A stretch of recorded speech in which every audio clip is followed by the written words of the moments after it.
नुपुर शर्मा को यह बात सार्वजनिक रूप से तैश में आकर के नहीं बोलना चाहिए था टीवी पे। जाकिर नाइक बोलते हैं तो ठीक, नुपुर शर्मा बोले तो कुछ ऐसे मुस्लिम नेता हैं जो मुसलमान को चाहते हैं और हिंदू को चाहते हैं आपस में लड़ा दें। हमारे योगी आदित्यनाथ, परम पूज्य योगी आदित्यनाथ जी जो एक्शन ले रहे हैं, मैं उसको एकदम सही मानता हूँ।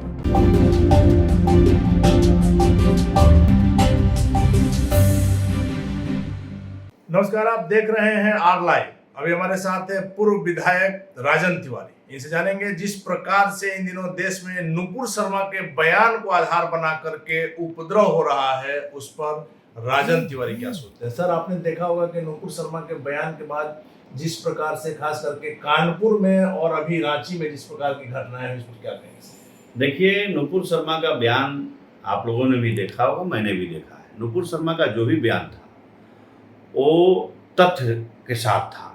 उन्हीं के जो अपने धर्म प्रचारक हैं, इस्लाम के जो धर्म का प्रचार करते हैं, जाकिर नाइक, सेम बयान उन्होंने भी दिया था। हाँ, नुपुर शर्मा को यह बात सार्वजनिक रूप से तैश में आकर के नहीं बोलना चाहिए था टीवी पे। और ये जो नुपुर शर्मा ने बयान दिया है, कोई बिना तथ्य का नहीं दिया है। जाकिर नाइक बोलते हैं तो ठीक, नुपुर शर्मा बोले तो खराब। मैं इसीलिए मैं चाहता हूँ कि कोई भी चैनल, कोई भी टीवी धार्मिक चीज़ों पे डिबेट ना करे, क्योंकि धर्म पर जब डिबेट होगा तो कहीं न कहीं सब में कमियां निकल जाएंगी। चाहे वो कमी हमारे धर्म में हो, सनातन धर्म में हो, चाहे वो कमी इस्लाम धर्म में हो। लेकिन किसी धर्म की बात हम क्यों करें टीवी चैनलों पे? वो धर्म संसद तो है नहीं, इसलिए गलत है। और जहाँ तक नुपुर शर्मा की बात है, अगर उनका बयान गलत है तो नुपुर शर्मा ने खुद कहा एक चैनल पर, मैं देख रहा था, कि अगर मैं कोई तथ्य के साथ अगर नहीं बोली हूँ, अगर जाकिर नाइक की बात को मैंने नहीं किया है, तो मैं अपने बयान को वापस लेती हूं और वापस ले लूंगी। तो इसको आना चाहिए सामने। कुछ ऐसे मुस्लिम नेता हैं जो मुसलमान को चाहते हैं और हिंदू को चाहते हैं आपस में लड़ा देना। उसी में से दो नेता हैं, उत्तर प्रदेश का मदनी और वहाँ का साउथ का जो है ओवैसी, हैदराबाद का ओवैसी। ये दोनों भड़काऊ भाषण देते हैं। ओवैसी तो इतना खिलाफ बोलता है। ओवैसी का भाई देख लीजिए, हमारे धर्म के ऊपर कितनी कटाक्ष बातें बोलता है, हमारे गौ माता पे कितनी कटाक्ष बातें बोलता है। हम अगर वो कहता है कि अगर गौ माँ को आप माता मानते हो तो बैल को अपना बाप मानो। मैं कहता हूँ ये बोलने का उसको राइट है? नहीं है। गौ को माता मैं इसलिए मानता हूँ कि जब मैं अपनी माँ के स्तन का दूध छोड़ता हूँ तो मुझे मेरा लालन पालन गौ के दूध से होता है। और गौ का दूध, अगर गौ का दूध मुझे पिलाती है तो इस एवज में उसको माँ कहता हूँ, क्योंकि मुझे पालन पोषण करके, मुझे बचपन में दूध पिला करके वो बड़ा करती है, इसलिए गौ को माता की संज्ञा दिया गया है। लेकिन जिस तरीके से ओवैसी का भाई अकबरुद्दीन ओवैसी बोलता है तो बवाल नहीं होता है। हम लोग शांत प्रिय लोग हैं, मुसलमान भी शांत प्रिय लोग हैं, लेकिन कुछ ऐसे मुसलमान उपद्रवी हैं जो देश को अमन चैन देश में छीनना चाहते हैं और देश को तोड़ देना चाहते हैं। उसमें से एक ओवैसी है और एक मदनी है। सर, आपको नहीं लगता है कि अब समय आ गया है कि वैसे लोग जो धर्म के नाम पर, जाति के नाम पर इस तरह का कारनामा कर रहे हैं, उन पर कड़ा से कड़ा एक्शन, जिस प्रकार से मुख्यमंत्री, उत्तर प्रदेश के मुख्यमंत्री योगी ले रहे हैं, बुलडोजर से ढा रहे हैं, इन पर और कड़ा एक्शन, चूंकि अभिव्यक्ति के नाम पर देश को बेचने का अधिकार किसी को नहीं दिया। देखिए, देश चाहे वो सनातन धर्म का कोई नेता हो, हमारे समाज का, हिंदू का कोई नेता हो, अगर कोई मुस्लिम पे कमेंट करे तो उसके साथ भी वही होना चाहिए। और जो मुस्लिम का लोग हो, उपद्रवी जिस तरह पत्थरबाजी कर रहे हैं, जैसे हमारे योगी आदित्यनाथ, परम पूज्य योगी आदित्यनाथ जी जो एक्शन ले रहे हैं, मैं उसको एकदम सही मानता हूँ।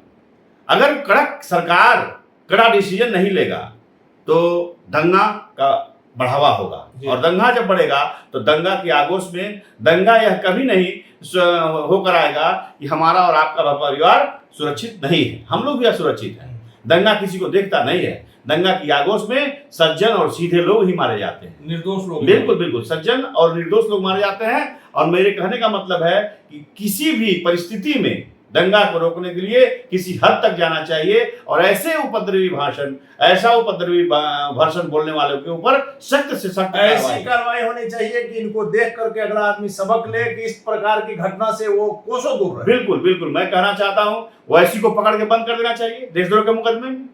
कौन होता है वैसे ऐसा बात बोलने वाला? कौन होता है वैसी? पूरे इस्लाम का वो नेता है? ये मोहम्मद साहब पैगंबर का दूसरा जन्म है वो। कभी भी मुसलमान धर्म यह कभी नहीं सिखाता है कि आपस में द्वेष रखो और किसी को मारो। मुसलमान का अर्थ होता है मुसल्लम ईमान, जिसके पास मुसल्लम ईमान है वही मुसलमान है। इस्लाम एक धर्म है, मुसलमान एक सभ्यता है, संस्कृति है। इसलिए कुछ उपद्रवी, मैंने कहा ना आपसे, कुछ उपद्रवी लोग ही देश में बलवा कराना चाहते हैं और कुछ उपद्रवी नेता जो अपना घर बढ़ाना चाहते हैं, अपनी राजनीतिक रोटी सेकना चाहते हैं, उन लोगों का यह देन है कि आज देश में हिंदू मुसलमान की एकता और अखंडता खतरे में है। सर, इस शुक्रवार को उसी नुपुर शर्मा के बयान को आधार बनाकर जिस प्रकार से पूरे देश में कई जगह पर इस प्रकार का हंगामा हुआ, खास करके आपने रांची में देखा होगा कि बिहार सरकार के मंत्री नितिन नवीन पर जिस प्रकार ने कई हजार की भीड़ ने हमला किया, बाल बाल मंत्री जी बच गए। वैसी स्थिति में झारखंड सरकार कोई उस तरह का कड़ा एक्शन नहीं ले रही है। और सर, सबसे बड़ी बात है कि इंटेलिजेंस को इस बात की जानकारी नहीं हुई कि मस्जिद में नमाज के बाद से इतने लोग अचानक से कैसे जुट गए और इस प्रकार का हंगामा हो। देखिए, हमारा बिहार तो इससे बचा हुआ है जी। हमारे बिहार में कोई दंगा नहीं हो रहा। क्यों नहीं हो रहा, इसका रीजन है हमारा नीतीश कुमार भी उस तरह के कड़े स्वभाव के हैं। लेकिन झारखंड में इसलिए ऐसा बवाल हो रहा है कि झारखंड के मुख्यमंत्री का सोच सही नहीं है। अगर उनकी सोच, उनका इंटेलिजेंस सही रहता तो आज ये बलवा नहीं होता। आज बलवा होने का कारण है कि हमारा इंटेलिजेंस कमजोर हो गया है, कहीं ना कहीं से इंटेलिजेंस फेल्योर है। बिल्कुल फेल्योर है। और दंगा को रोकना चाहिए, किसी हद तक जा करके दंगे को रोकना चाहिए। दंगे के आगोश में कहे ना आपसे कि कोई भी जा सकता है सड़क पे दंगे के, हमारे परिवार से लोग जा सकते हैं कुछ फल मार्केटिंग खरीदने के लिए, वो भी बाजार में जा रहे हो, दंगा हो जाए तो भी दंगे के आगोश में उनकी भी जान जा सकती है। कोई जाति नहीं है, बिल्कुल किसी की जान जा सकती है। इसलिए दंगा को रोकने के लिए सख्त से सख्त सरकार को निर्णय लेना होगा। और वो सरकार ही निर्णय ले सकती है जिसकी अपने भुजाओं में और अपने बाणी में कठोर कदम उठाने की ताकत होगी। जैसे कि धारा 370 हटाना था, किस प्रकार से हटाया? 370 हटाना था तो हमारे गृह मंत्री जी लिए एक्शन और 370 धारा हटाए कश्मीर में, जो वर्षों से आजादी के बाद से। और अयोध्या का मामला, बिल्कुल अयोध्या का मामला, देखिए अयोध्या का मामला तो सुलझा दिया कोर्ट में, बात समझिएगा। अयोध्या का मामला तो कोर्ट ने सुलझा दिया सर, कितना शांति से। और जिस तरीके आप अयोध्या की बात आज कर रहे हो, मुसलमान कहता है कि जिस मस्जिद में अजान न हो उसको मैं मस्जिद नहीं मानता, तो कभी मस्जिद था ही नहीं वहां पे, तो कभी मुसलमान ने नमाज पढ़ा नहीं। लेकिन मैं आपसे एक बात कहना चाहता हूं कि कांग्रेस की सरकार थी तो राजीव गांधी ने फर्स्ट बार ताला तोड़वा करके वहां पूजन किया था अयोध्या में, शायद आप लोगों को जानकारी होगी। वीर बहादुर सिंह मुख्यमंत्री थे उसमें कहाँ कोई बात आई, क्योंकि लोग उसमें जानते भी नहीं थे बाबरी मस्जिद को, कोई नहीं जानता था, उसमें सब काम हो गया। लेकिन धीरे धीरे बातें फैलनी शुरू हुई, राजनीतिक रोटी सेकना था कि आज बाबरी मस्जिद के लिए भी हजारों लोग शहादत दिए, हजारों लोग मरे। और उसके बाद से जाकर के कोर्ट ने निर्णय दिया कि वो रामलला का जन्म था, तो मुसलमान भी अपनी इच्छा जताई, चलो ठीक है आप बना लो। मुसलमानों ने भी कई बार नहीं किया, आज बन रहा है राम मंदिर, भव्य राम मंदिर का निर्माण हो रहा है। उसी तरह जो भी मैटर कोर्ट में सब जुडिस है उसमें किसी को बोलने का राइट नहीं है, चाहे वो ज्ञानवापी का हो, चाहे मथुरा का हो, कहीं भी जो कोर्ट निर्णय लेगा उसको हम मान करेंगे, मुसलमान भाई भी मानेंगे, हम भी मानेंगे जी। क्यों नहीं सर, देश में जो मुफ्त अनाज का प्रचलन चला है, आपकी सरकार ने ही इसे बढ़ावा दिया है, इसे आप सही मानते हैं या गलत? देखिए, मुफ्त अनाज का प्रचलन तो कोरोना काल में जब लोग घर बैठ गए थे तो उस समय दिया गया था, लेकिन मुफ्तखोरी इस समय जमाखोरी हो गई। आज स्थिति ये है कि खेतों में, अपने खेतों में काम नहीं कर रहे हैं किसान, इसलिए कि मुफ्त में अनाज मिल जा रहा है। आज मट्टी के लिए युद्ध हो रहा है, मट्टी बचाओ अभियान चल रहा है, पूरे वर्ल्ड में 60% ही मट्टी बची हुई है, क्योंकि जितने तरीके से खाद, तमाम उपज के लिए खाद को छीटा जा रहा है खेतों में, वो खाद उस खेत में जा रहा है तो खेत का मट्टी बालू की तरह भसभसा हो जा रहा है। आज जरूरत है आपको अपनी मिट्टी को बचाने का।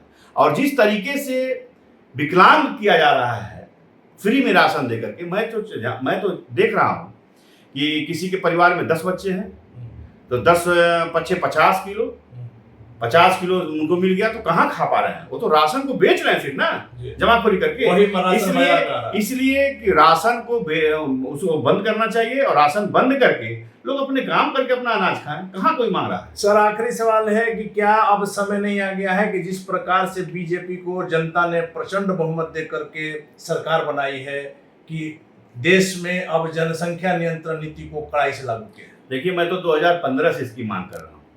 2015 से मैं मांग कर रहा हूं कि जनसंख्या नियंत्रण कानून लागू करना चाहिए और देश का डिमांड भी है, देश की जरूरत भी है, आवश्यकता है हमारे देश को कि जनसंख्या नियंत्रण कानून हो। जिस तरीके से देश में आबादी बढ़ रही है, देश की भूमि कम पड़ती जा रही है, आबादी बढ़ती जा रही है, सारे विकास कार्य ठप हो जा रहे हैं सारे आबादी विकास के का। कारण। तो मैं चाहता हूं कि देश में जनसंख्या नियंत्रण कानून हो और कड़े तरीके से लागू हो, और जो नहीं माने तो बाढ़ कर देना चाहिए उनको सरकारी नौकरी से, बाढ़ कर देना चाहिए उनको चुनाव लड़ने से, बाढ़ कर देना चाहिए उनको वोट देने का फंडामेंटल राइट भी छीन लेना चाहिए अगर वो नहीं मानते। और सरकारी जो सुविधा है बिल्कुल बिल्कुल, सारी सरकारी सुविधा को छीन लेना चाहिए उनसे और उनके ऊपर पाबंदी लगानी चाहिए। जनसंख्या नियंत्रण कानून देश के लिए अति आवश्यक है, नहीं तो हमारा देश बर्बाद हो जाएगा, खत्म हो जाएगा अगर कानून नहीं लागू। धन्यवाद सर। तो ये थे हमारे साथ पूर्व विधायक राजन तिवारी, जिनका साफ तौर पर का नाम है कि जनसंख्या नियंत्रण नीति लागू करने का ये समय आ गया है, नहीं तो देश बर्बाद हो जाएगा। साथ ही साथ